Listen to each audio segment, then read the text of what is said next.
সাড়ে 12টার দিকে আমরা অফিসে বলেছে বলাটা আমরা সঙ্গে সঙ্গে মুভমেন্ট করছি। দায়া দেখছি যে একটা উল্টো গাড়ি রোড সাইড মানে রোডের থেকে আউটসাইড হয়ে গেছে। তিনজন ক্যাজুয়ালিটি পাইছি, এর ভিতরে একজন ড্রাইভার আছে।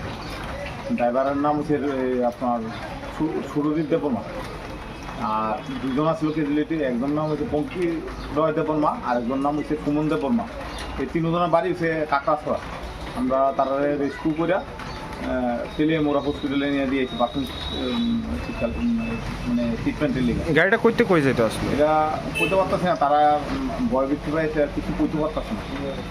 ভালো ব্যথা হয়েছে, তার ভালো সিরিয়াস ইঞ্জুরি। কোন জায়গায় হয়েছে ঘটনা? এটা মহারানীপুর 1 নম্বর কালী মন্দিরটা সামনে। ঘটনাটা কী হয়েছে? ঘটনা তো 15-20 মিনিট আগে একটা খবর পাইছি যে কুমারঘাট মহারানীপুর কালীবাড়ি রোডের লগে একটা গাড়ি নিজে একটা গাড়িতে গাছে বাড়ি খাইয়া নিচে বেড়ে গেছে।